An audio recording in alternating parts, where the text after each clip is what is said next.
Hello, everybody. Welcome to the latest edition of the Post with BP. I'm your host, Billy Parvatam. Folks, I'm so excited to welcome back to the show none other than Stephen Newman, Virginia Tech class of 2018. He's a technical writer currently living in Northern Virginia. He also writes for Dulles District, and just like me, a fellow DC sports fan, especially the Nationals. Stephen, thanks so much for joining me. Man, it's the third time you've been on during the season. You were on right before the season started, during right just after the All-Star break, and obviously now. So, man, it just seems like we were previewing the season and we're already here in October.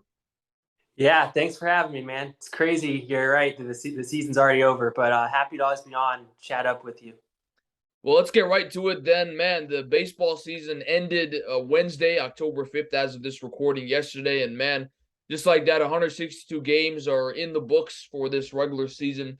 Some of the key storylines, I mean, man, what a historic season it was. Albert Pujols found a late season resurgence, finished with 24 home runs, putting him over 700 home runs for his career. He finished with 703. The only people with more than him are Hank Aaron and Barry Bonds and Babe Ruth, although people dispute Barry Bonds' numbers. Aaron Judge broke the AL single season record with 62 home runs. It had been 61 years since Roger Maris hit 61 for the Yankees, and Aaron Judge breaks it this year. He broke it in the second to last game of the year. People obviously considering Bonds' his use of steroids don't count his single season record of 73. They count now Aaron Judge's record as the true home run record. And he was also very close to getting the Triple Crown as well. And then you just look at the team, Steven. I mean, the Dodgers, I think like most people expected, were the best team in baseball. They finished with 111 wins. The Astros, another great season, 106 wins. You look at the NL East, three teams make the playoffs, and the Mets and the Braves end up tying, but the Braves get the tiebreaker, both finished with 101 wins. The Mets had a 10.5 game lead June 1st, and the Braves, slowly chipped away and swept a key series late in the season and end up winning the NL East. But obviously, I said a lot. There are so many great storylines from this season. How do you think the season went, and what are some key storylines that stand out to you? Yeah, definitely another great season. You touched on a lot of it, but for one of the bigger things to me as a Nationals fan, and obviously knowing that they never really stood a chance at making the playoffs or anything like that. Um, I found that the Aaron Judge thing really interesting, just because it it's been so long since anyone. I mean, he broke the record, but since anyone put up a total like that in home runs, aside from the steroid guys that you mentioned, whether it's Bonds, McGuire, Sosa, all of them. So to see somebody like that and in a contract year too is one of the really cool things about it. I think it's anyone's guess what kind of money he'll make this offseason, and where he'll go. But yeah, I found that really interesting, especially just because it kind of dragged on. It felt like he got really close. Had a couple weeks left in the season, and it you started to wonder if he was actually going to get there or not. Like you said, it took till right there at the end for him to finally hit that number 62. Um, but a lot of things, obviously, the Dodgers, ho hum, another big year for them. The Yankees actually too, on the opposite end of that, the way they kind of fell off late in the year, after being so dominant early on. Um, so I'll be interested to see, and I'm sure we'll talk about it later, kind of where we think they'll end up going in the postseason, whether they could be an early exit or they could rebound and do what it seemed like they were going to do for the first half of the season. Um, those are some of the things for me, I would say. And we'll obviously, I'm sure, get into our playoff predictions later. But those are some of the bigger storylines to me. Yeah, especially with Aaron Judge. I mean, kind of how, like you said, it kind of extended for a long time. I mean, ESPN during College Football Saturday would cut to his at bats during games, so that was definitely interesting to see. And it really makes you think, especially with Albert Pujols, passing 700 home runs. If he hadn't had a stretch in Anaheim where he had gotten hurt or just kind of fell off the map, I mean, he would definitely have passed Babe Ruth. And you never know, maybe, I mean, he would have potentially been in striking distance at least of Hank Aaron's record of 755 home runs. But then again, I don't think a lot of people expected this late season resurgence either in his final season. So, it kind of goes both ways. But like you mentioned, Stephen, a lot of great storylines, of course, overall in the MLB season. I'm just curious as we transition now. Obviously, we talk about the Washington Nationals. I mean, the worst team in baseball, 55 and 107. Obviously, the worst season in team history. We both remember 2009, 2010 when they won 59 games. They managed to be worse than that.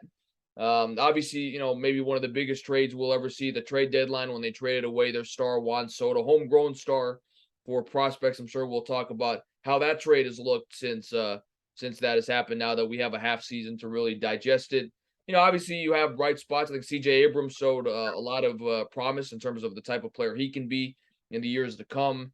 You obviously added in guys like Keibert Ruiz, and Josiah Gray, who continued to grow, obviously, in this tough season. Joey Meneses, Joey Bats, as they call him, kind of came on as an older rookie type of a player, finishes with 13 home runs and 34 RBIs. Patrick Corbin became, I think, the laughingstock, not just National fans, but the league. I mean, I was actually surprised he went 6-19. I was surprised he had 6 wins, and he finishes with a 6.31 ERA. So, obviously, Stephen, when we did that first podcast at the beginning of the season, I neither was expecting them to make the playoffs, but I think, at least me, I thought, maybe they can sniff 70 wins, kind of make it interesting, be like one of those young teams that maybe lose a lot of games, but kind of has you excited to watch them every night. And obviously, the exact opposite happened. So, from your perspective, what happened with the Nats? How did they end up becoming the worst team in baseball this year?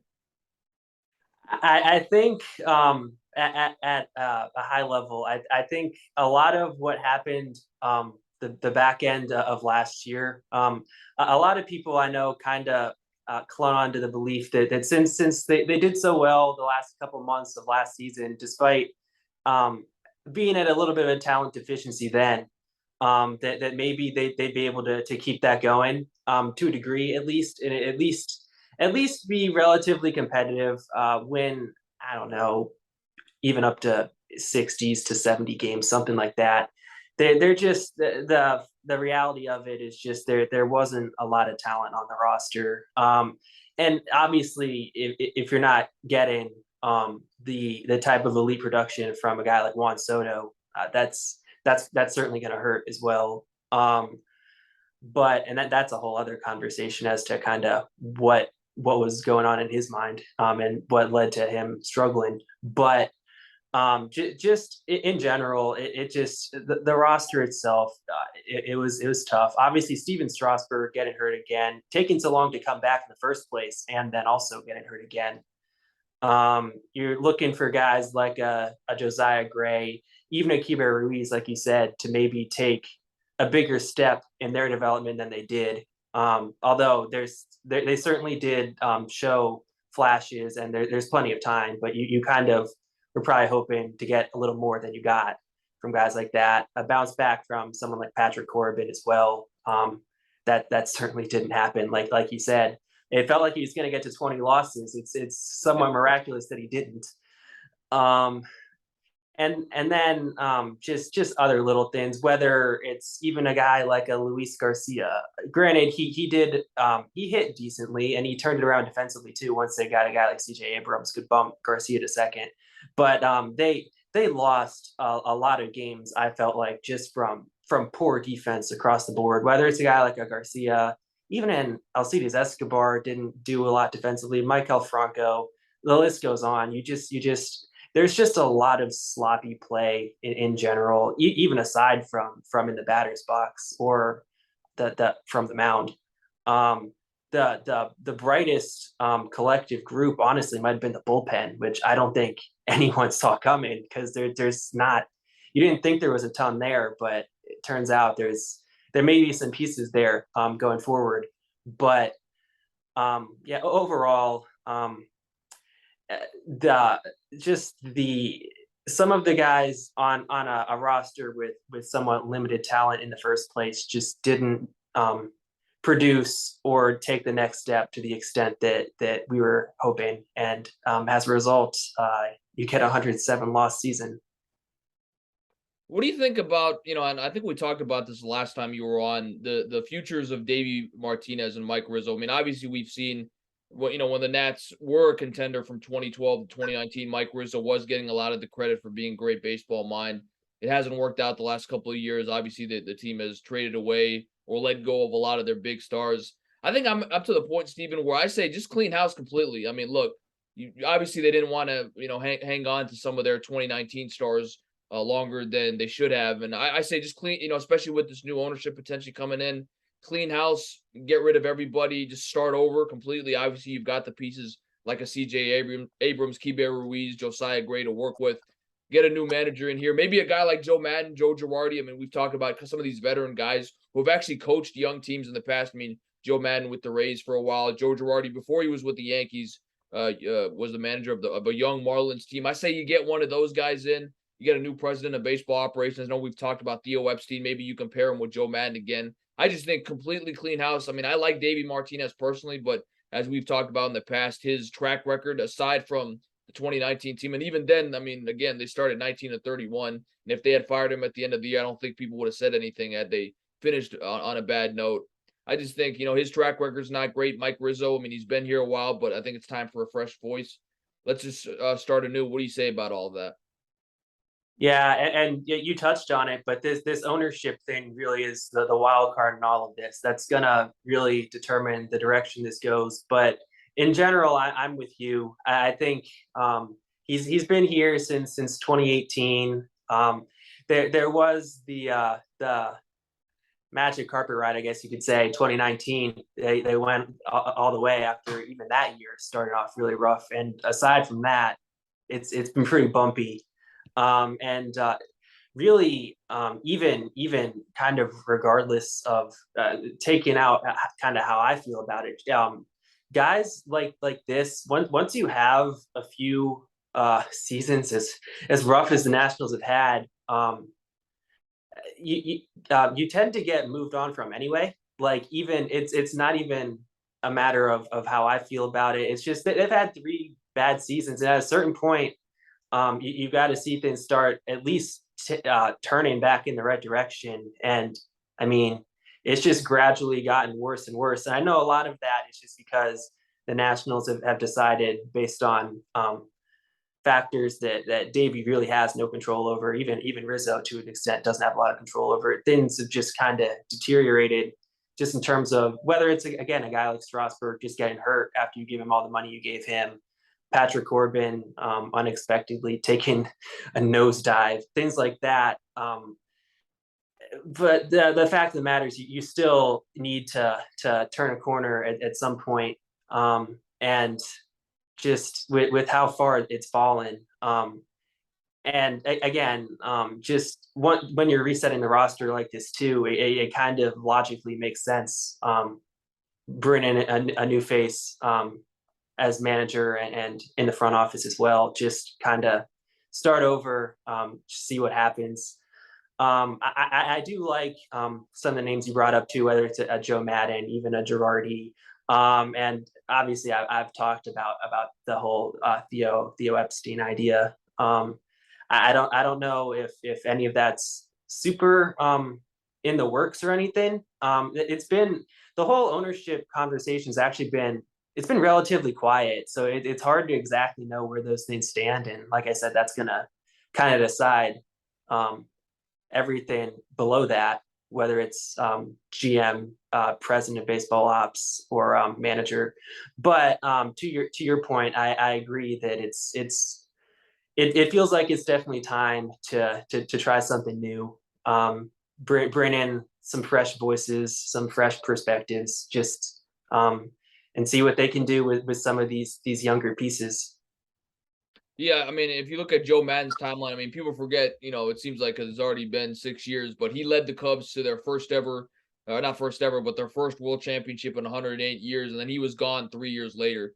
Davey Martinez, it's been 3 years since the World Series. We thought, hey, he might work well with a younger team, and because he relates to the guys. But I just think, like you said, with 107 losses, if you follow Madden's timeline 3 years out, I think it is time to make a change there. So we'll see what happens with that. Speaking of the ownership, obviously there were a lot of names tossed out. Looks like Ted Leonis, hopefully I'm not butchering his name, the owner of the Caps and the Wizards and Monumental Sports, apparently is in the front running. I think I read something that, he will have the final say if someone counter offers in terms of making a bid at the Nats. So he could potentially own almost the whole city of DC. We know Dan Snyder is never going to sell the Commanders, but I don't know if if that does happen. I don't know of any other city where that's the case, where one guy owns three teams. But if that does happen, I mean, look, he did lead the Caps to a Stanley Cup title in 2018. The Wizards for a few years were at least interesting in the Eastern Conference. We're making it to the second round consistently with John Wall and Bradley Beal and that crew. So if he does end up buying the team, what are your thoughts on his potential ownership? The biggest thing to me with him is he's probably the most obvious guy, at least I think, who could get us out of this massive TV contract. Just with his ownership of Monumental and them kind of taking over NBC Sports. And him, and like you said, him already owning the Capitals, the Nationals, it kind of logically kind of makes sense to throw something together for all those teams into one onto one network, just for all DC sports, essentially, aside from, I guess, Commanders. That's a whole other issue.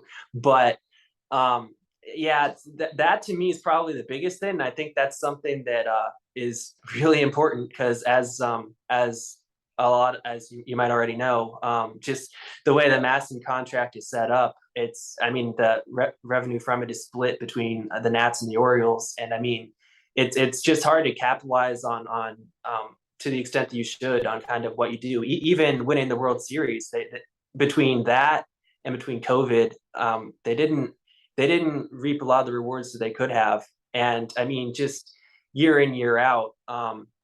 The Nats are a little bit capped just from the revenue sharing there. As far as what he could do in terms of just the on-field product otherwise, I think it's an interesting conversation of kind of what baseball looks more like in terms of kind of constructing a roster and drafting, developing, things like that, whether it be more like hockey in the Capitals or basketball with the Wizards.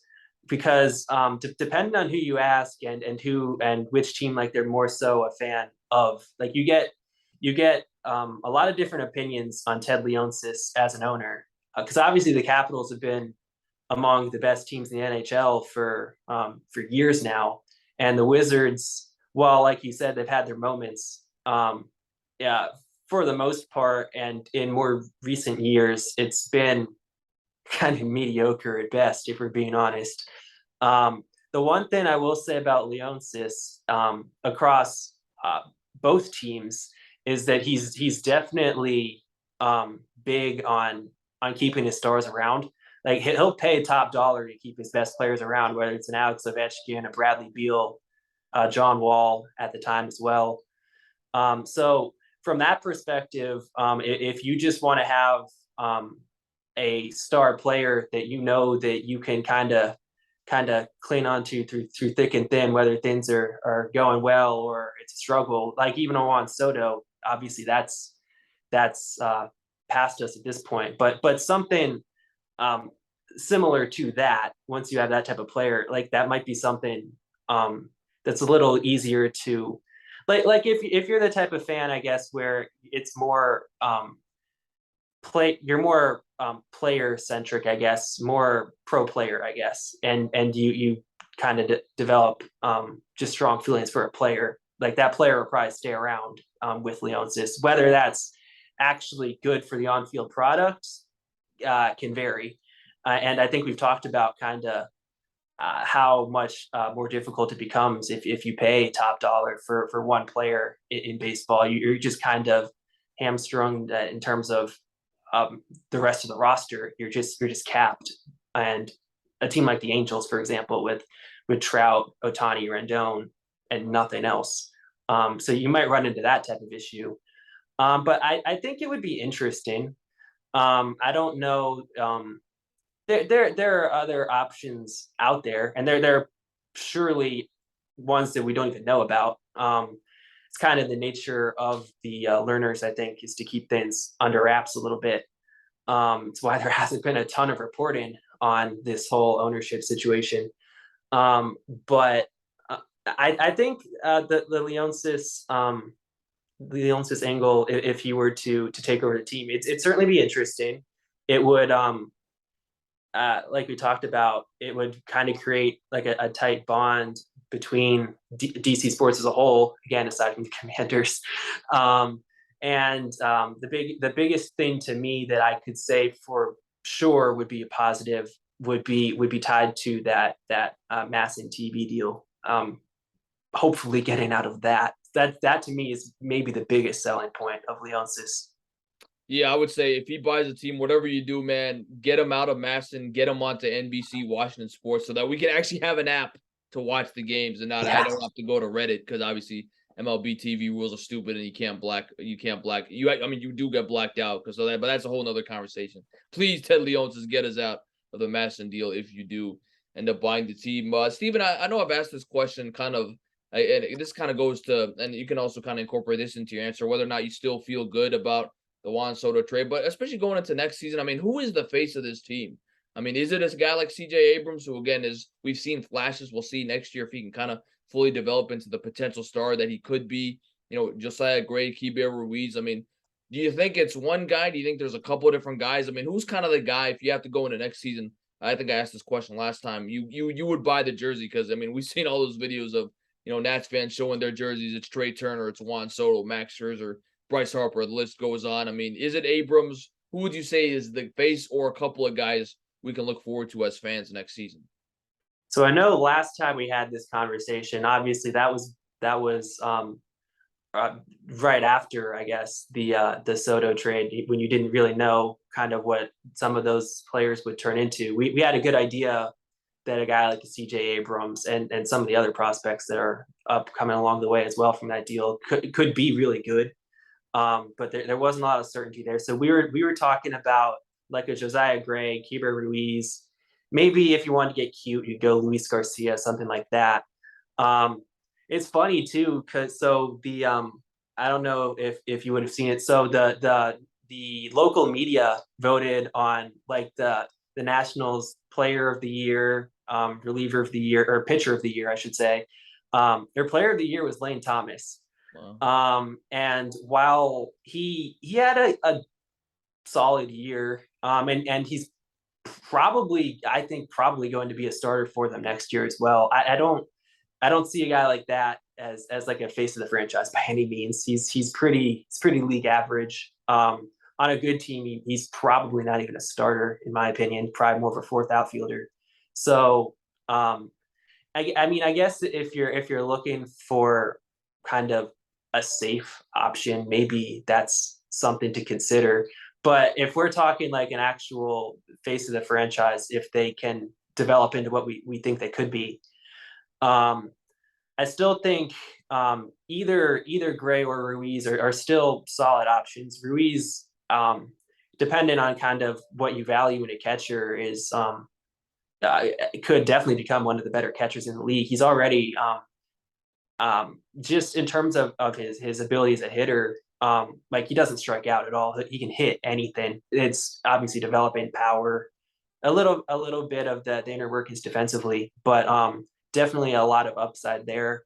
To me, right now, I think the guy that you led with, CJ Abrams, might be the answer. I think aside from the younger pitchers that we really don't have much of an idea about, like a Cade Cavalli, Mackenzie Gore, who I was hoping was going to make his Nats debut before the season ended.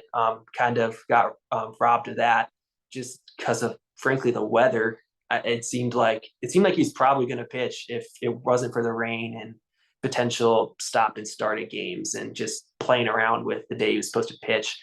So CJ Abrams, I would say, just he just has that electric type athleticism. Has all the makings of a really good defensive shortstop. I think great range. The arms there. It can be a little spotty from time to time. Like he'll airmail a throw every once in a while. Solid hitter.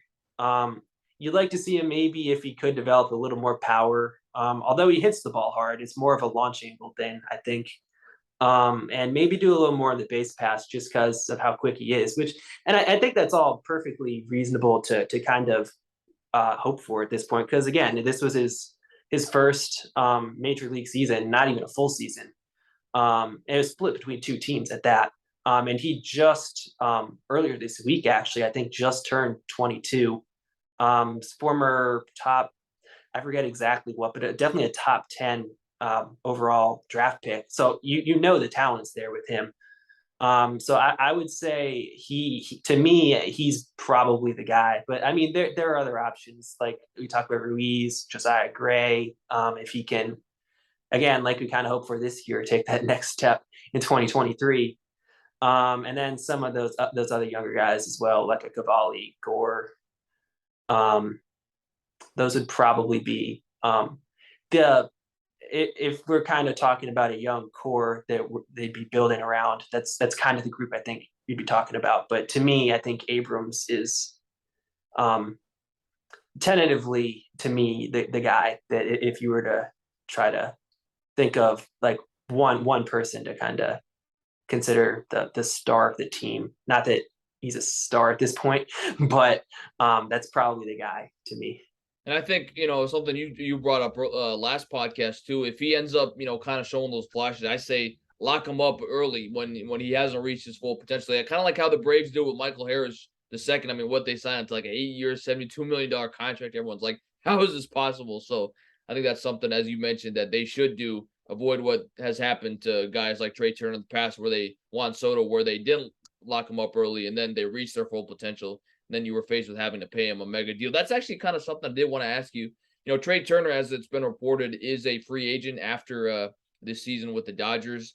So, I mean, do you think there's any chance the Nats might look at re-signing him? I mean, I know you talked about he was probably the one guy out of all these guys that got away, but do you think any chance Nats may try to, especially with new ownership, may try to make a run at him, make him once again the face of the franchise, or you think they're just better off, just completely rebuilding, not trying to commit a lot of money to a guy who, I mean, he has gotten better with the bat, but obviously there are questions of when his speed does ultimately decrease, will he be the same player? Yeah, I can see a case for it. He definitely what was just a good guy to have around. Obviously, like you said, he's become a really good hitter. The speed's still there for now, and he plays a premium position. I think, to be honest, those odds would have been higher without CJ Abrams, because I think at this point, now that you've seen kind of what his skill set is, and that it does look like, granted it's early, but it does look like he'll stick his shortstop, be for sure an everyday guy and a fixture in this lineup for a long time. I don't know that you want to mess with that and just bring Trey Turner back, because you bring Turner back, he's going to be your shortstop, and then you're kind of stuck putting Abrams somewhere, just somewhere else in the field, when in all reality he's probably bound to become the better defender. So you kind of get stuck in limbo there.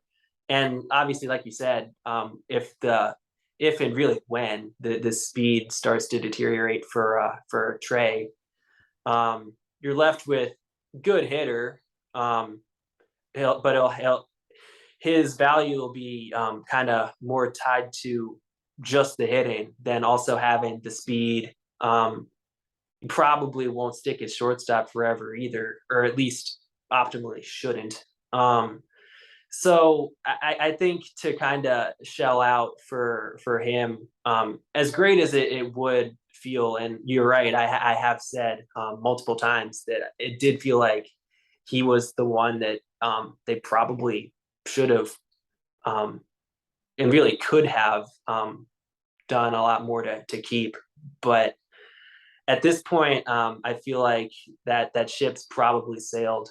Again, largely, I think because of Abrams.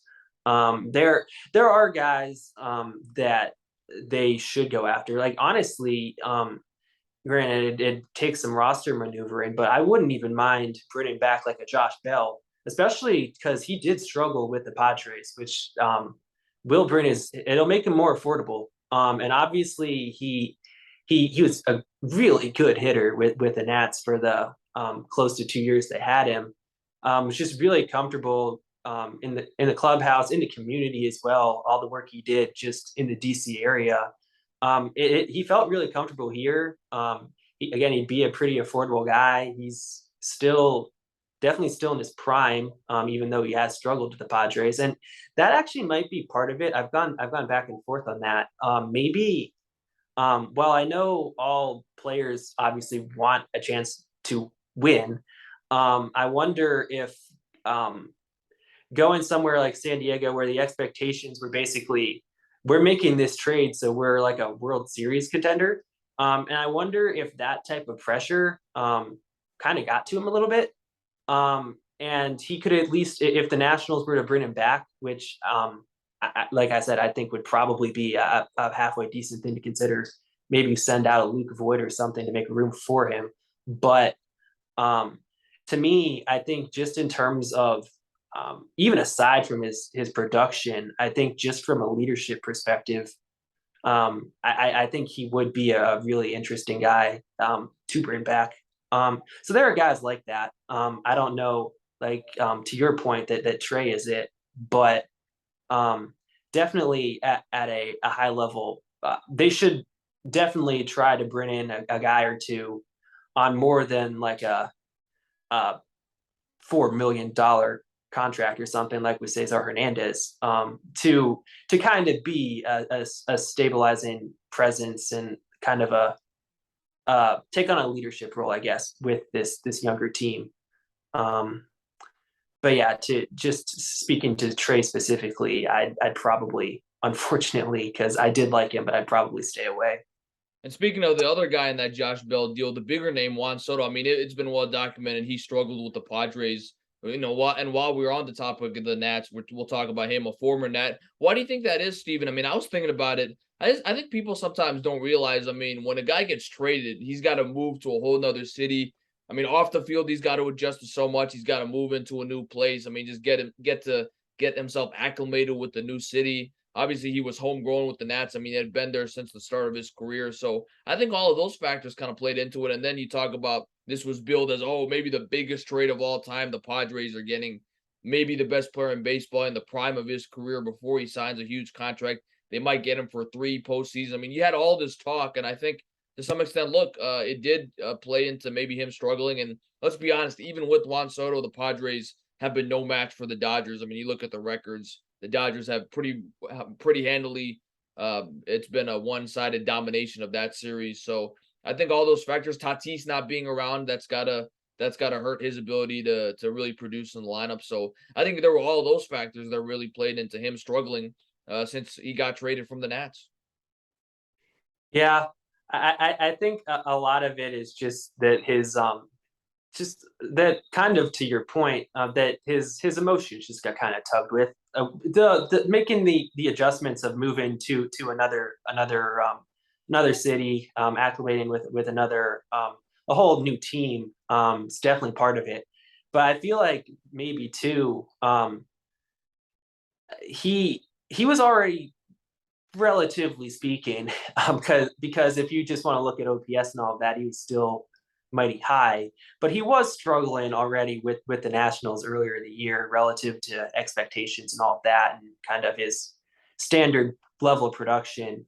And to then, it kind of cuts both ways, I guess, because on the one hand, it's one team seeing something in him and wanting to bring him in, but it's also almost the Nationals saying, I don't want to say giving up on him because it certainly isn't that, but that admitting that he's not enough to take them to where they want to go, which I wonder a little bit if stuff like that can kind of get into a player's head. Obviously, we'll never know without kind of picking their brain at some time down the road. It'd be an interesting conversation if anyone could ever kind of line that up to have it, because I kind of see that with a lot of players that'll tend to happen. They go somewhere else, and for whatever reason, like we were talking about, it's just hard for them to adjust.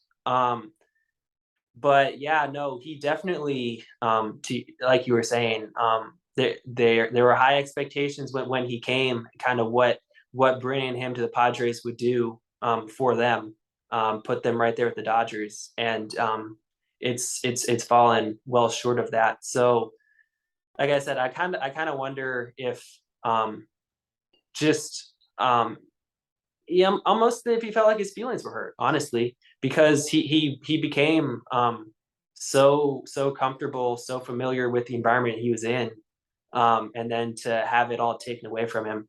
Um, but yeah, bottom line, the guy is really talented, and it just hasn't materialized with the Padres. And I'm sure even next year, give him an off season, things will turn around. But definitely not what they were hoping for, and it, at least for now, makes the trade that the Nationals made look a little bit smarter. Really quickly before we transition away from the Nats and get to talking finally about the MLB playoffs, if you had to pick real quick, I mean, what's kind of your prediction on how the season looks next year? If you had to say right now, a day after the 2022 regular season ends, do you think? I mean, I think we both agree they're not making the playoffs unless something crazy happens. But do you think maybe they can be a little bit better, maybe sniff that 70 win mark, or do you think they'll be right back where they were this year at the gutter of the MLB? To be fair, I mean, if you're going by purely wins, the A's were only 5 wins better than the Nats at 60. So I mean, maybe they can literally not be the worst team in baseball. But what do you think? Could they be a little bit better, or you kind of have to wait and see how the new ownership takes place, that wholesale, and maybe some of the moves they may make? Yeah, I mean, I think in general, just the principle of there only being one direction to go definitely comes into play here. But and to the extent that how much they get better, it does depend, I think, on the ownership situation, like you talked about. But and it almost contradicts what I said earlier. But you are kind of looking for those players, and there are reasons to believe that players like the young core, whether it's in Abrams, Gray, Ruiz, Garcia, to take that next step. It seems reasonable that at least some of them, if not all of them, will at least become just all around better players. And as that happens, obviously your win total should go back up. So yeah, I do think that um, I don't know how many more wins, but I do think that they should be a more competitive team. Obviously, you'll also didn't touch on it, but you should, barring something unforeseen with his injury situation, you should have like Cade Cavalli will be in the rotation, instead of like starting the season with someone like a Yohan Adon, who it was mighty bumpy, and you certainly imagine that even if he doesn't thrive right away, and there are some rough patches that over the course of the season you could get as much as you got from the rotation this year, if not likely more out of him than what you're getting from the other guys they had. Same goes for somebody like a Mackenzie Gore. Um, I don't exactly know what else the rotation would look like. It kind of depends on other moves they make. But yeah, I would say that there are so many young pieces that were just kind of scratching the surface, that they'll probably kind of take that next step a little bit next year, and that should help them win at least a handful more games. The rest, again, kind of just depends on the moves that the team's able to make, but at least be more competitive, especially than they were these last handful of games to end the season. It was pretty upsetting to watch them just get boat raced this last week. Well, I mean, obviously, like I said, we've had a great discussion on the Nats. I think we both agree at 55 and 107. Hopefully, it cannot get worse. It can only go from here. So hopefully, the Nats will be somewhat better next year and give us more hope as we uh, expect what will be probably a couple-year rebuild minimum. So great discussion on the Nats. Always appreciate Steven's insight on that. But let's get right to what we decided to do this podcast for. That is to discuss the MLB playoffs, preview it, and make our predictions on each round and the World Series. Obviously, you look at this bracket. First of all, I think you agree, Stephen. I mean, what a great move by the MLB to make the wild card round a best of 3 series, because I think we both agree, after 162 game season, to have a one and done wild card game, I think was a little bit maybe too harsh is the right word to say, in terms of like, man, your team's got to go put everything into one game. I think having a best of 3 series still favoring the higher seed, because you have to play potentially all 3 games at the field of the higher seed. At least I think that's a little bit more all right. You give a team a chance to maybe bounce back from a bad night. So and then it obviously adds a whole nother component in terms of the potential pitching matchups. I mean, I was reading something where Buck Showalter, the way he might be thinking for the Mets is will start Max Scherzer game 1, and then we'll start Chris Bassett in game 2, trying to save DeGrom potentially for a NLDS matchup with the Dodgers, because he would be able, DeGrom, to pitch twice in that series instead of once if he went with DeGrom in game 2. So, you kind of think about chess like that. I also think it really does benefit as I just talked about, the division winner, because you do have to, if you're a wild card team, have to think about your pitching matchups a little bit more, that you don't have to necessarily think about as a DS team. So really quick, before we go to our actual playoff predictions, what do you think about that? Are you a fan of kind of the best of 3 wild card round? And then obviously it does really favor the division teams for rewarding them with using their best starting pitchers multiple times in a series. Yeah, I'm a fan of it. Just as thrilling as the wild card game was, just given how high the stakes were, I do think it's more fair to give it a team a few games, not just have the almost randomness of a one game playoff decide whether you're able to advance or not. So I do like that, and I think tied into that, given that you'll have a short series now, it will be a little interesting to see kind of how that affects the top 2 seeds, because they'll have a bit of a layoff.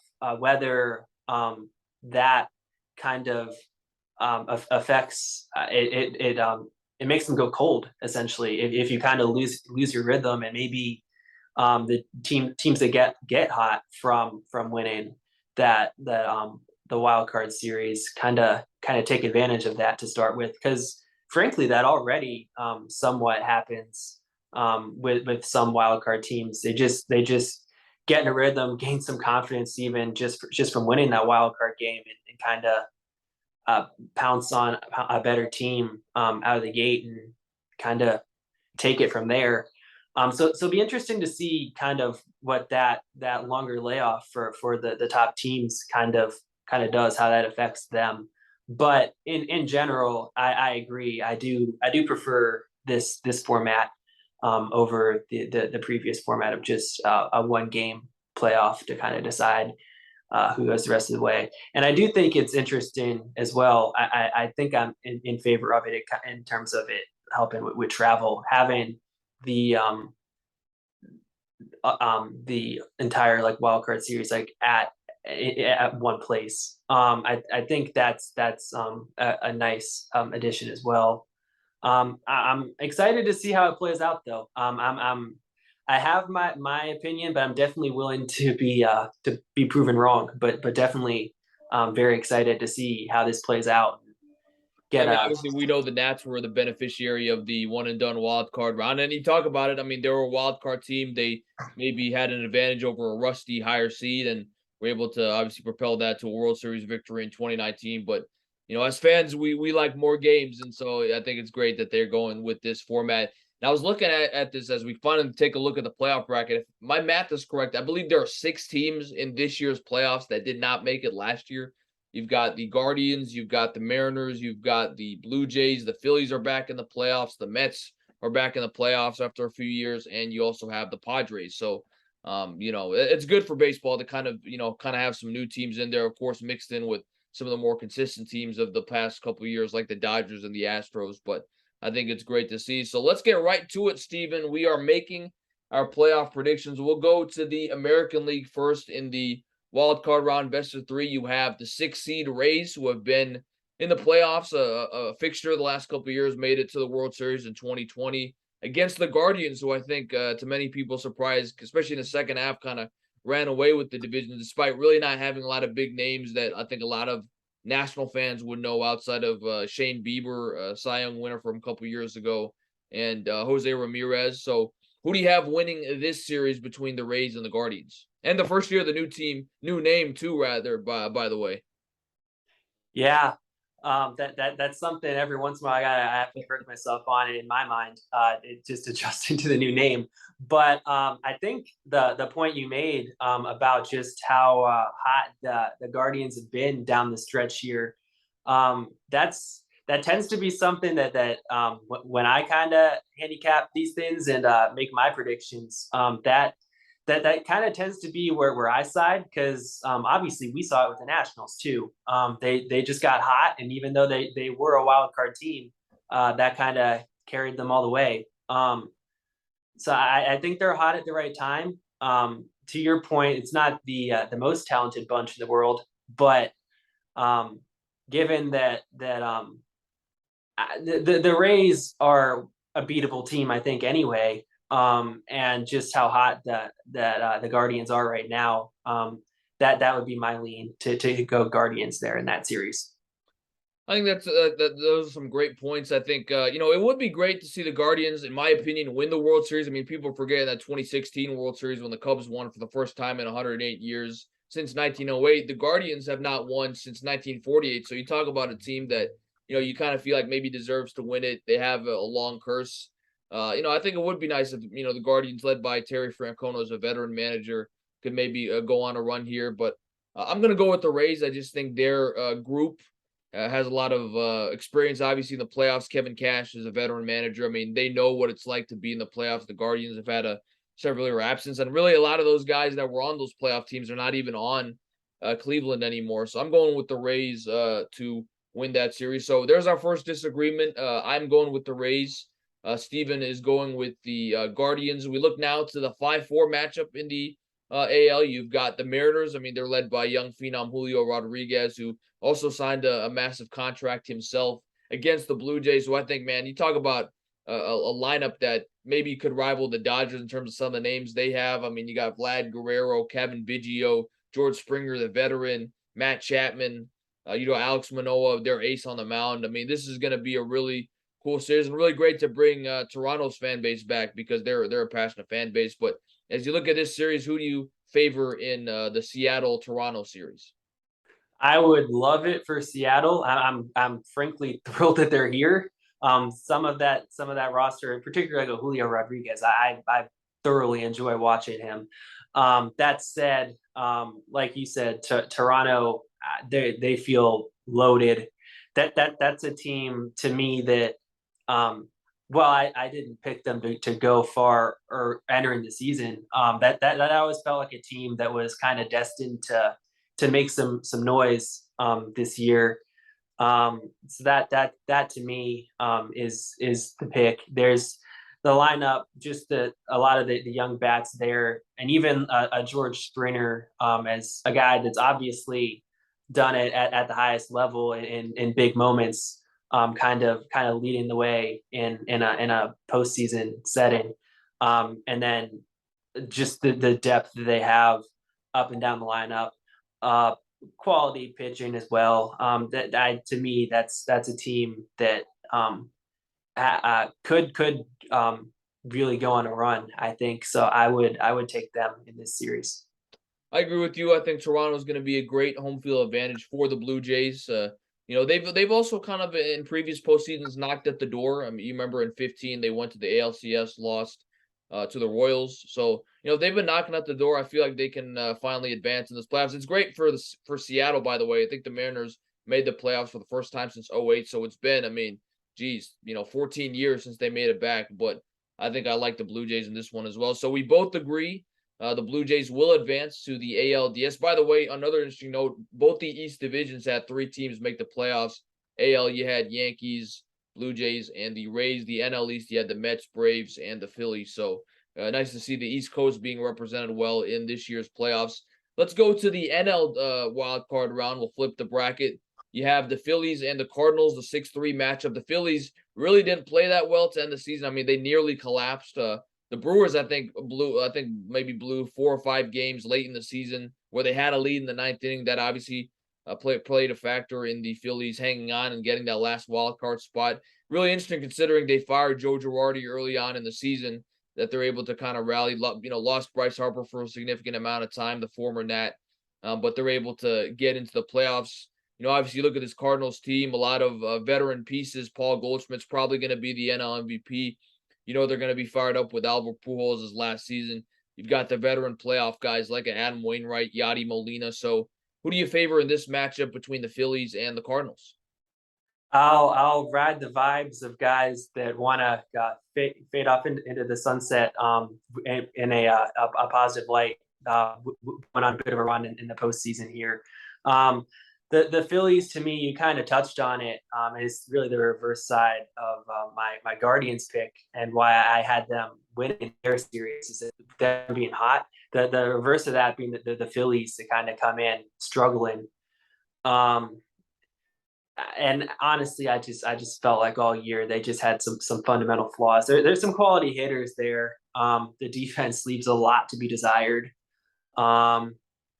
It's just not, to me, the best constructed roster. And like you said, the Cardinals with a Paul Goldschmidt, Nolan Arenado as well, quality starting rotation. To me, that's just going to be too much for the Phillies to overcome.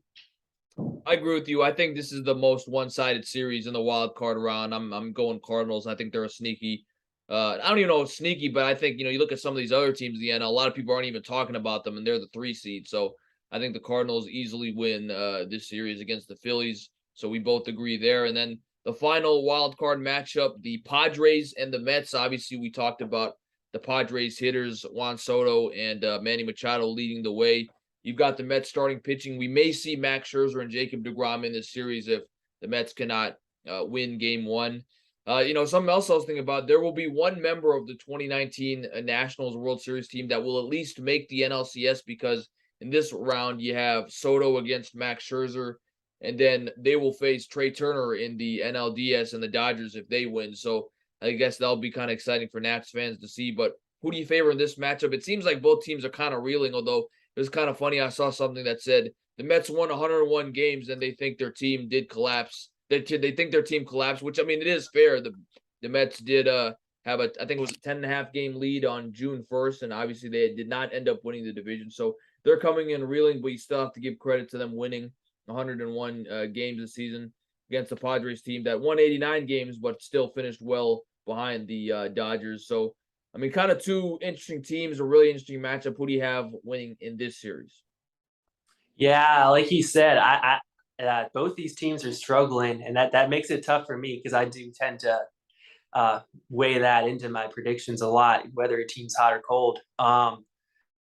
The DeGrom component that you talked about too, I think is really interesting. Kind of how they manage that. I think my gut feeling, I guess, is if the series were to go the distance, that they would turn to DeGrom, but they're going to try to not use him so they can save him for the Dodgers. That said, and kind of given that being kind of how I feel this will go, I think I will give the slight nod to the Mets, and I talked about earlier too, just the Padres, particularly Soto and especially Bell, really just not producing the way the Padres wanted them to, and even just their win total really speaking to that. I'll go Mets here. I think while they kind of did fade a bit, a lot of them not winning the division, frankly, just had to do with the Braves getting that hot. So I don't hold that entirely against them. And again, having really their top 3 in the rotation, DeGrom, Scherzer, and Bassett, like you said before, I think that's ultimately just too much for the Padres to hang with. So I give the slight nod to the Mets. I agree with you. The Mets were my preseason World Series picks, so I'm gonna roll with them here in this wild card round. By the way, I should have said this before we started the predictions. I looked back at both of our previous podcasts this season. Before the season, Steven had Dodgers over Red Sox. I had Mets over White Sox. So obviously, we both had one half of that did not end up working out. And then midseason, I stuck with the Mets over the Yankees.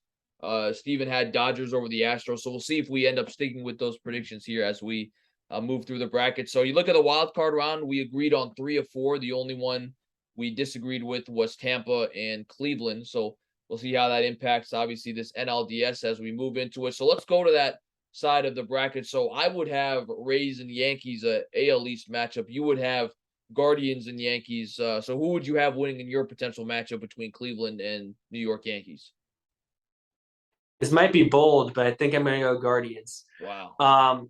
As much as Aaron Judge, as we talked about, kind of leading off this podcast, had a great season. One, he's gone. I don't know if I want to say cold. It's more of cold in terms of just hitting home runs, but also just the team in general. It's just kind of it just feels like they've faded a lot down the stretch this year. And again, the Guardians are the hot team right now.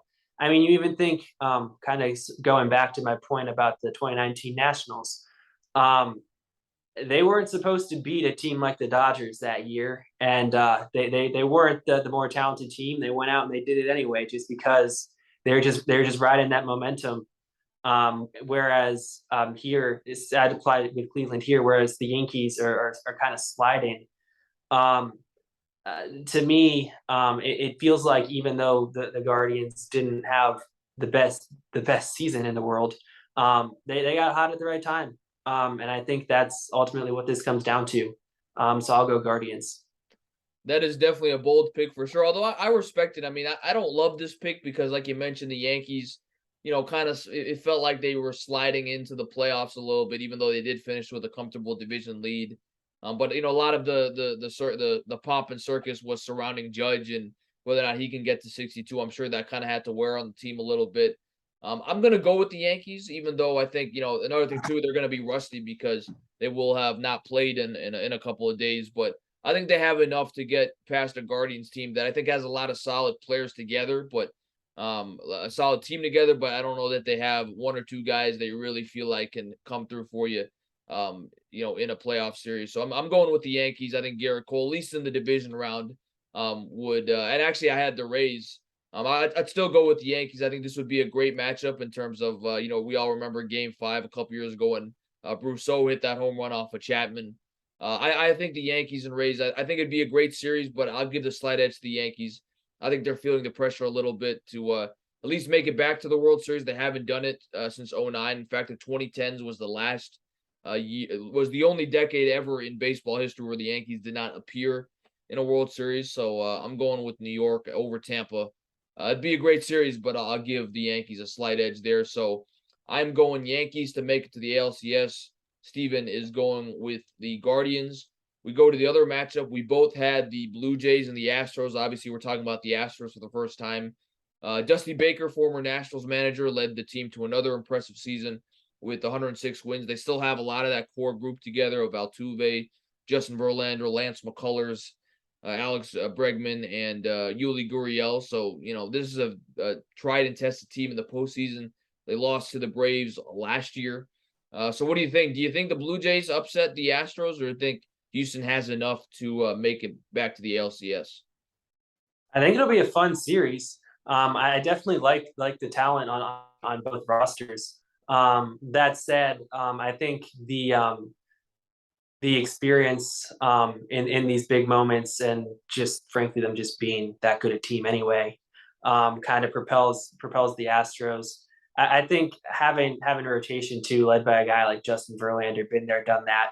They do have younger guys behind him, but that have pitched really well this year. But kind of having Verlander as that guy to kind of lead the staff there, and again, obviously, just having so much talent up and down the roster. That's the way I would lean. But again, I do think this will be a very interesting series. I don't think the Astros. I don't think the Blue Jays go out quietly, but I'll go Astros here. Kind of stick with my pick that I had earlier this year. I agree with you. I think the Astros, once you get to the ALCS best of 7 series, which by the way, we should have mentioned, the division series are best of 5, so you only have to win 3 games. Once you get to the championship series and the World Series, it is a best of 4. So I think the Astros experience, especially when you get deeper in the postseason, will ultimately win out.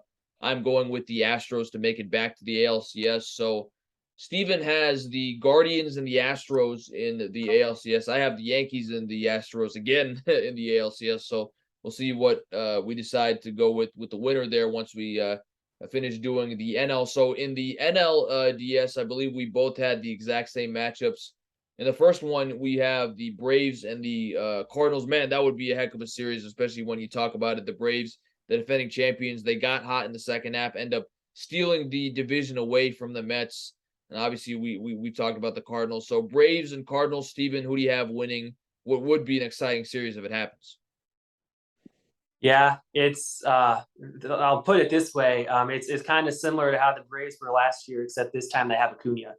So that's I think that's the direction I'll go. I do feel I do feel good about the Cardinals. They definitely have the rotation solid. They have some real high impact bats. I just think the Braves are deeper.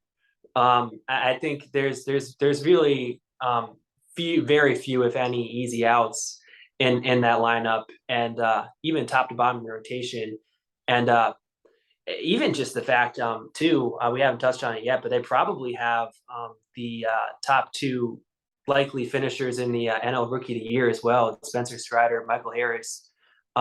So I don't think they're going away for one, but also in this series, I would go Braves. Just again, talking to just how hot they got, great team, top to bottom, just deep.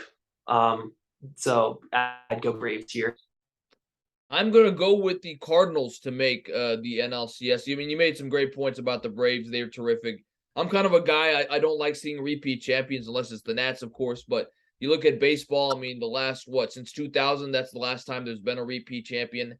I'm hoping that trend continues. So I'm going with the Cardinals again. I like their veteran leadership they have, and you have a feeling that they're gonna win. They really want to win for a guy like Albert Pujols, Nolan Arenado, who's really getting his first true taste of the postseason. I think is going to step up. So, and honestly, it makes me think about 2019 when these two teams played in the NLDS, and we all remember Game 5 when I think it was Cardinals scored 10 runs in the first inning, end up really just snatching the hearts out of the Braves fans. And I always think about the fact that if had the Braves made the NLCS that year, I'm not sure the Nats would have won the World Series. I think it would have been a tougher matchup, but I think this time around, the Cardinals will get it done, upset the Braves. So we disagree there. I'm going with the Cardinals. Steven is going with the Braves.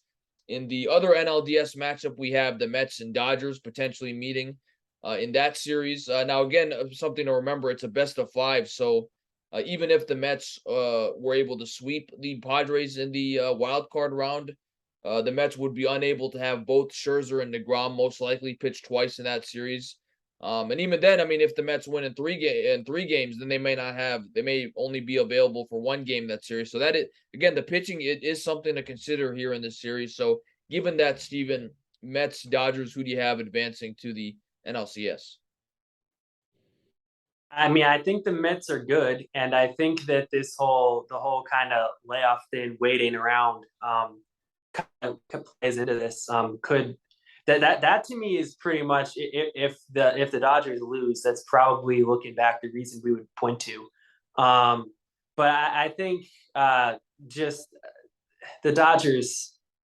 I said the Braves are loaded. Obviously, the Dodgers, it's a completely another level. The starting rotations outstanding. It's the same every year, really. Great rotation, great lineup. Ultimately, I just think there's more there. I might feel differently to your point if the Mets were able to kind of go to Scherzer and DeGrom a couple times in the series, but I doubt that happens. And because of that, while the Mets rotation is good, there's a difference between DeGrom and Scherzer and the rest. So that I'll go Dodgers. I am going to go with the Mets. I mean, look, I don't like this. I'm not saying I'm confident in this pick. I mean, I think even when and something else I noticed too, even when Scherzer and DeGrom pitch, it's not like the Mets have been exactly great at giving them offensive support, run support. So, but I just think the Dodgers are under a lot of pressure. I mean, we can talk about this too. They did win the World Series in 2020, although I mean something to remember. That was the COVID shortened year. They only had to play 60 games. The playoff bubble, they didn't have to travel. I mean, I think it was much more tailored to a team like the Dodgers being able to run the table and win it. But I think this year they're under a lot of pressure to win again with the stacked lineup they have. Trey Turner, I don't know if they're going to be able to keep him in the offseason. So that's going to be something you really feel like this is kind of the last hurrah for this team. And then also, I mean, something people aren't talking about, Walker Buehler will not be with the Dodgers this postseason. I mean, he had Tommy John surgery about 2 weeks ago, and he's going to likely miss the entire 2023 season, probably some of the 2024 season. So I think not having Walker Buehler is a big miss. Clayton Kershaw, I mean, he's getting older, so whether or not they can rely on him as a pitcher, guys like Tony Gonsolin, I don't think are as proven as you would like Andrew Hearney. I think the Mets, again, it's going to be a tall task, especially if DeGrom is the only guy that can go 2 games potentially. But I think there are some holes in this Dodger lineup, so I am going with the Mets. So we actually have exactly opposite matchups in the NLCS. Steven has the Braves and the Dodgers for another rematch again, and I am going with the Cardinals and the Mets. So that's pretty interesting. So let's go back to the AL. You had the Guardians and the Astros, if I'm not mistaken. Will you stick with your midseason prediction to have Houston advancing back to the World Series? I will. I think at a You certain point, hesitated for a second. I didn't know you. I thought you might go with the upset. yeah. I think at a certain point, while I obviously made my point about the Guardians, just given the heat wave they're riding. I think at a certain point, it kind of just had to come to an end. I don't think even if we compare like the 2019 Nationals, for example, I don't think that the Guardians are that good. And obviously the Astros, I've kind of said how I feel about them. They're just a great team. While I mean, obviously the Guardians I had pulling it out against the Yankees. I just at a certain point I can only see them pulling so many upsets. And I just get the feeling that this would kind of be where that ride comes to an end. So I'll go Astros here. I have the Astros and the Yankees for another matchup, and we know the history between these two teams. Obviously, the whole sign stealing scandal, really, you felt like kind of originated with the Yankees series. Jose Altuve, we all have seen the video of him saying, "Don't pull his jersey," because people allege that he had some sort of electronic system that was helping him understand what signs were being put on. I'm gonna go with the Yankees. I think the third time is the charm. It kind of, like I said, feels like that they're really ready to try to break this World Series curse of not really a curse, but having been able to make it back to the World Series since 2009. The Astros, I mean, they kind of feel like they're a team that they have the talent, they're able to get it done. It kind of seems like this is Dusty Baker's type of teams. They do really well in the regular season, and then when you most need them to get it done in the playoffs, they're unable to really advance or get the job done. And so, I mean, even in the World Series last year, I mean, I think a lot of people probably expected them to be favored going into that World Series, and they end up losing to the Braves in 5 games. So I am going with the Yankees. I think that lineup can get it done and get them to the World Series. So I got New York Yankees going to the World Series out of the AL. Steven has the Houston Astros going instead of the Yankees. So now we go to the NL, and this is again the one where we have completely opposite matchups. In your hypothetical matchup for the third straight year, the Dodgers would face the Braves in the NLCS. So what do you think? Do you think the Dodgers beat the Braves for the second time in 3 years, or do you think the Braves have what it takes to make it back to the World Series? I mean, it's kind of reflected in the fact that, like you said, it's the third straight time you're doing this. I think it's a really interesting series. It'll be a tight one. Um, and to be honest, I think it's somewhat impacted to your point. Had the Dodgers had like Walker Buehler at their disposal, I think that carries them over the edge here. Um, it's tough. I've gone back and forth on it a bunch of times. I feel like I think I lean Braves here. Um, like I talked about, there are some younger guys here. Like I said, like a Strider and Harris that I think are a big part of what they've done this year. But it's a really talented team. Again, they've got Acuna at a certain point. He just feels like a guy that's got that kind of flair for the dramatic, do something to big moment. They've got a lot of guys like that. Whether you're talking and Austin Riley, Dansby Swanson, I mean the list goes on. I'm gonna go Braves here.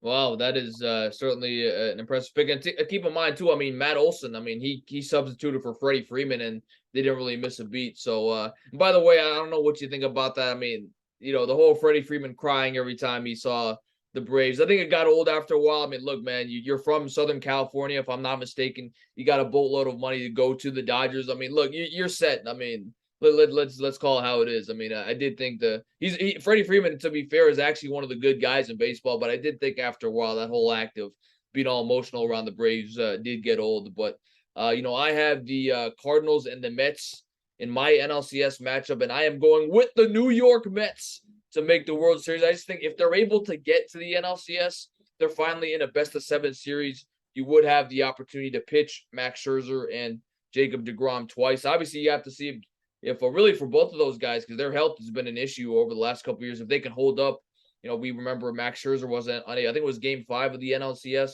was unable to pitch, and that obviously impacted the Dodgers' ability to beat the Braves. But I think if their health can hold up, I like their great pitching against the great hitters of the Cardinals. I predict Albert Pujols' last season will end without him making a World Series. So I am going with a Subway Series for the World Series for the first time. It did happen, remember, in 2000 between the Yankees and the Mets. Steven is going with the Astros and the Braves, so a rematch of last year's World Series. I don't know how many times that's happened where you've had literally the same two teams play back-to-back years. There'll be something to look up. But obviously in your matchup, Steven, you have the Braves and the Astros. Last year, as we've talked about, the Braves beat the Astros in 5 games. Do you think they will beat Houston again, or will Dusty Baker and the crew get the upper hand this time? I think that history repeats itself. I think I've touched on it a lot. I don't think a ton has changed with this Braves team, except they added Acuna. Because, like you said, well, obviously Freddie Freeman's a big loss. Matt Olson's played well. I think that in other years, honestly, like I don't think this is necessarily one of the best teams that the Astros have had in recent years. It's a good team, but I think this is they're weaker than they've been in some recent years. And I just think again, the Braves, that's just a tough lineup. I think yeah, just top to bottom. That's just a really strong lineup. They've got good rotation, not a great rotation, but one that I feel good enough about. As much as I feel like this is the type of moment, certainly for a guy like a Justin Verlander, I think the Braves are just a better team here, the hotter team. Like I said, I think history repeats itself here, and the Braves go back to back over the Astros. So you deviated because I mean, I know the teams kind of switched, but in the preseason you had the Dodgers winning, midseason the Dodgers winning, but you're going with the Braves. You like them that much with how hot they've been. Yeah, no, I've really changed my mind on it. It was really interesting watching, because I honestly, for most of the season was kind of with you on the Mets. But kind of just watching as time went on, that the Braves just even head to head dominating the Mets, but just kind of cruising right past them. Never really missed a beat. Yeah, I think I've been really impressed, obviously, with Braves this year. They've definitely exceeded my expectations. But yeah, I didn't think I'd get to this point, but yeah, I think that the Braves at this point are my team to go all the way. And to make your point, I mean, you look at again. That's I think it was the second to last series of the season. The Mets threw both Scherzer and Degrom, and the Braves swept them. So I mean, the Braves are hot coming into the series, and the Mets are reeling. Like I said, my Subway Series is the Mets and the Yankees for the World Series, and I'm going with New York Mets to win the World Series. I gotta be honest. I mean, the Mets have a lot that is not going for them right now, but I just think I got to stick with my pride and stick with the Mets, a team I picked at the beginning of the season. I am going with the Mets. I just think with their great pitching, again, with Scherzer and DeGrom, if they can hold up, I like their chances for potentially 4 games against that Yankee lineup. And you look at it, Garrett Cole, I mean, I know he's paid, what, 300 plus million, but he hasn't really stepped up in big games in the playoffs yet. So that would be a key question mark whether or not he could do that for the Yankees. But I am going with the Mets over the Yankees in the World Series. Steven is going with the Braves over the Astros in a rematch of last year's World Series. If that did happen, by the way, as I mentioned earlier, it would be the first repeat champion in the MLB since 2000. I was curious, Steven. I know that's the World Series that you predicted, but is there a World Series matchup that you would want, or is there a team that you're rooting for to win the World Series? Is that the same? Um, I can't say I'd be rooting for the Braves. Likewise, I can't imagine you'd be necessarily rooting for the Mets either, aside from maybe the Max Scherzer component of it. Um, I would say I think it would be cool.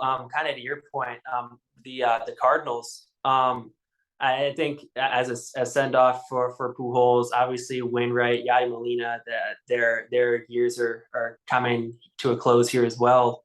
I think that would be a really cool story.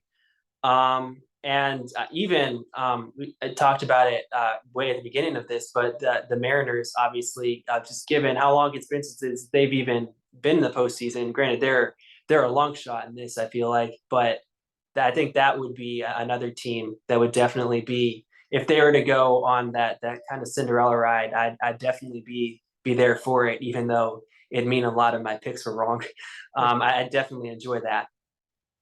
I think those are some great suggestions. As I mentioned earlier, I'm going to go with the Guardians as well. I mean, again, they haven't won Cleveland baseball since 1948. I think it would be nice again. Terry Francona. I mean, he's had health issues. We know that he led the '04 Red Sox. He broke that curse of the Bambino in 2004. I think it would be nice potentially, even though the Guardians don't really have a lot of box office flashy names, if they could maybe potentially make a run and win the whole thing. And I'm also, like I said, anybody but the Braves. I mean, the Braves have a great team, so if they did make it far, it would be great for them to see. But I do think that I'm a fan of parity, so I would prefer that they do not repeat. And kind of on that same line, who do you think has the most pressure to win? Is it a team like the Dodgers? I mean, do you think they have the most pressure to win? I mean, I was thinking about names like Dusty Baker and Buck Showalter. I mean, two veteran managers who most people agree are terrific managers, but they've never won a World Series. I mean, you look at their ages too. I mean, Dusty Baker's 73 years old. I mean, you wonder how much longer he has left in the tank to manage. Buck Showalter, 66 years old. So, I mean, you look at really two guys who have been in the game for so long and have not been able to really win a World Series yet. So I would say if you're talking about a team Dodgers, if you're talking about people, I think Dusty Baker and Buck Showalter are two guys you'd have to consider. Yeah, no, definitely a good point there. I think Dusty, there's been, I mean, we know all about them as Nationals fans. Kind of the narrative with him about can have great regular seasons, crumble in the postseason. He's somewhat rewritten that with the Astros, but to your point, still kind of getting over the humps, kind of been a challenge for him, winning it all. Um, the Buck Showalter component of it, I somewhat agree. Just kind of giving it again, kind of he's got a strong resume, but he's still kind of missing that, and he's an older manager. I do think just the mere fact that he just showed up in New York. Granted, it's New York, big market, but he's also just a new voice and an injection of just like a different, just a different energy, I guess. So that to me, there's not as much pressure on him. Definitely every year there is on like the Dodgers, the Yankees as well. Again, the New York thing plus just, I mean, the number of games every year that they're winning. They're being them probably being, in a lot of people's eyes, the top team from each league year in year out. There's definitely a lot of pressure on them, I would say as well. But yeah, definitely the Dusty Angle that definitely for the Astros kind of plays in as well. Even though obviously the Astros have won a World Series here pretty recently, for Dusty, that's definitely there's definitely some pressure on him, I would say. And a prediction about, do you think Aaron Judge ends up staying with the Yankees, or does he maybe even go to a team like the Mets? I mean, we know Steve Cohen is a billionaire. He's been willing to spend the money. I was actually watching Mad Dog Russo on First Take yesterday, I think, and he was saying, oh, the Mets won't go after Aaron Judge because the Yankees would retaliate and go after, Jacob DeGrom, Edwin Diaz, and all these guys. By the way, Edwin Diaz trumpet song, that's the best walk-in bullpen song, I mean, in the game. So that'll be interesting to see that, and for a lot of fun to see that during the postseason. But what's your predictions? Do you think Aaron Judge will ultimately stay in the pinstripes, or maybe he goes to the Mets? Maybe he even goes to the Giants. People have talked about he's from California, San Fran area, wants to be close to his parents. That might be an option. But do you think Yankees will maybe not pull a Nats and actually try to re-sign their big star? Yeah, there will obviously be a lot of teams to the extent that they're able, because he will be expensive. But there will be a good number of teams in on him. I think the teams are talking about the Mets, the Giants. Those would be teams that are definitely among the leaders in the clubhouse, especially the Mets. I think obviously you mentioned it with Cohen. They'll be willing to dish out quite a bit of money. But I think in the end that the Yankees do, they're not exactly struggling for cash themselves. I think they do find a way to keep him in the Bronx, but it'll definitely be it'll be a real bidding war, I think, with him. We've seen with guys like a Bryce Harper, for example, where I mean it was almost kind of just crickets the entire time. There wasn't ever really much any super, in his eyes, competitive offers on the table until he kind of arguably settled for what he got with the Phillies. I think there will be teams that are willing to spend on Judge, but I think in the end the Yankees do keep him. I agree with you. I do think the Yankees, like you mentioned, they have the cash, will ultimately re-sign Judge. I think the number to watch though is 37. That's how much Mike Trout makes annually. I think that Aaron Judge is gonna at least. I mean, that's, you got to start with 37. I think it's not even gonna be a conversation if you don't. But I do think I agree with you. He will re-sign with the Yankees. But man, what a great discussion on baseball. I mean, everything from the Nats to the playoffs, making our predictions. Steven is going with the Braves over the Astros in a rematch of last year's World Series. I am going with a Subway World Series, Mets and Yankees, with the Mets from Queens taking that trophy, the Fall Classic trophy this year. But very excited to watch the playoffs, Steven. I know we'll probably get some picks wrong, but that's the joy of sports, and we're very excited for the playoffs. Before I let you go, we had to turn to football real quick, and I had to ask you if you have more faith in the rebuild of either the Virginia Tech Hokies football team or the Washington Commanders football team. You had to pick one. Which one do you have more faith in them rebuilding into some sort of I don't know, contender is the right word, because I don't think Virginia Tech will really ever be a college football national championship contender again, but at least back in the fold of being ranked and being in the national conversation. Who do you have more faith, Virginia Tech or Commanders? Yeah, if we're talking Virginia Tech being like an 8-9 win team year in year out, that type of thing, I would say I would say the Hokies. I don't think it'll be a super quick thing. Like obviously we're seeing it's been ugly at times. Like there are definitely you can see kind of just how bereft of talent this roster is. Just and we'd always kind of talked about it just in terms of recruiting rankings, things like that. Just that they were among the bottom teams in the Power Five, and even below some Group of Five teams. So you're kind of seeing that play out on the field right now. But I maybe it's just because it's so early and I don't know any better. But I do believe in the messaging that Brent Pry's putting out there.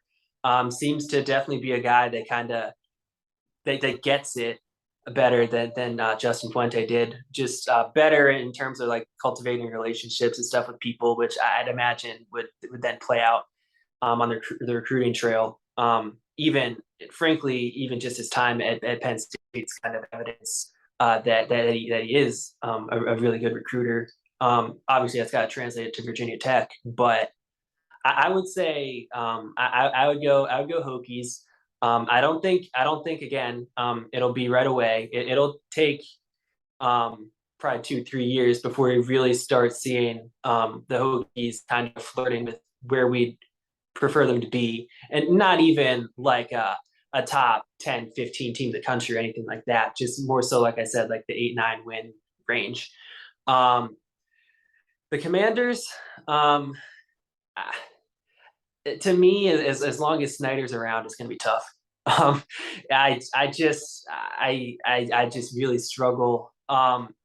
As much as I do think in terms of talent in some areas, especially when you start talking about it, like skill positions, the wide receiver trio, I do like Terry McLaurin, Curtis Samuel, Jahan Dotson. I think that's I wouldn't say it's one of the best in the league per se, but it definitely is better than a lot of teams. That's 3 real quality receivers there.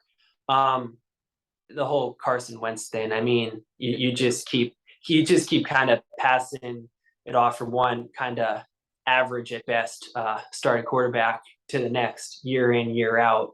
That in itself is kind of a complicated factor here, I guess. And the biggest thing to me, aside from the whole Snyder thing, is I'm just really confused about the defense. Like it feels like there's enough talent there, and yet every year, no matter how they kind of reshuffle the deck, it just doesn't happen. They just it's every year it seems like they're among the worst defenses in the league.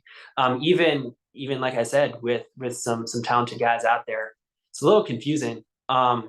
So to that point, I guess if it depends somewhat on kind of how you handle the whole Ron Rivera, or maybe even just Jack Del Rio for that matter, situation, but probably Rivera too.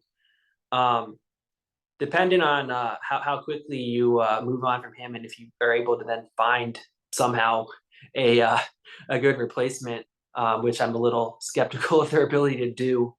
But if you are able to do that, that might change my opinion a bit.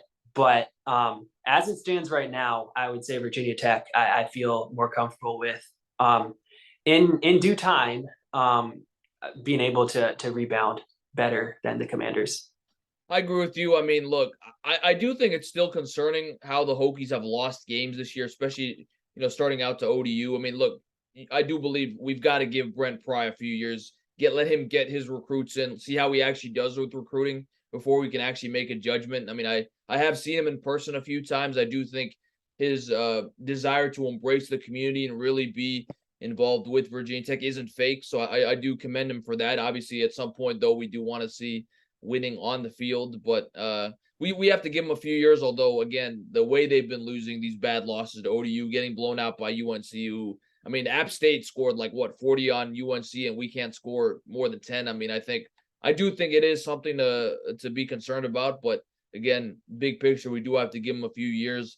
I agree with you. I mean, as long as Dan Snyder's the owner, I don't think anything's changing. I probably do think they have to clean house. I mean, you talk about it, the defense has been bad, and Ron Rivera is a defensive guy. So, I think, got to clean house with the coaching staff. Carson Wentz has been a disappointment. Both you and I agreed he was an upgrade over Taylor Heineke, but the results have not seen it. We haven't seen it on the field. I mean, I'm honestly at the mindset now, Stephen, where I mean, unless if they can't turn it around these next couple of games, why not give Sam Howell a shot? Because at that point, you don't you don't have anything to lose. And I also think you probably, I mean, I'll let you kind of respond to this too. I think you do need an offensive coach. I mean, again, I hate to say it, there are some solid defensive coaches out there, but Sean McDermott comes to mind with the Bills. But I just think the way the league is going, you kind of need some of these younger offensive-minded guys in. I mean, look at Brian Dable. I know it's early, but he really always seems like he's changed the culture of the Giants. I think you kind of need a Brian Dable-like figure. What do you think about that? I mean, do you think it's just time to do you think anything can be placed at the feet of Rivera, or look? I mean, it is the Commanders' culture with Dan Snyder. Seems like anybody who joins that team is an organization is tainted by it's really just bad culture. Yeah, that's pretty accurate. I would the only, I guess, slight pushback I would have on that is thinking back to, and granted it was just a kind of freakishly talented guy, but when RG3 first showed up in Washington back with Mike Shanahan. And it's funny, every time we see these nationally televised games, they start talking about all the guys that coached up with Shanahan, and even were in Washington at one point. It feels like they really missed out on some quality options. I don't have to run through the list. I'm sure if you guys want to see it, you've seen it. Those are the type of guys that like those types I think could kind of fix this. But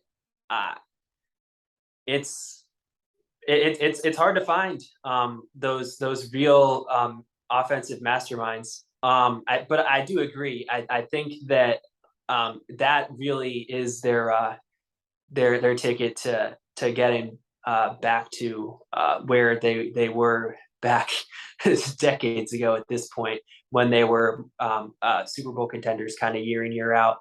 But yeah, to your point, for the most part, the offensive side of the ball, I think, is more so the way to go when looking for a coach than defense. There are exceptions to that, like McDermott, like you said. Mike Tomlin. Yeah, for sure. And heck, Bill Belichick for that matter. Yeah. But generally speaking, that is the better way to go. And if they were to move on from Rivera, that's the way I think they should go.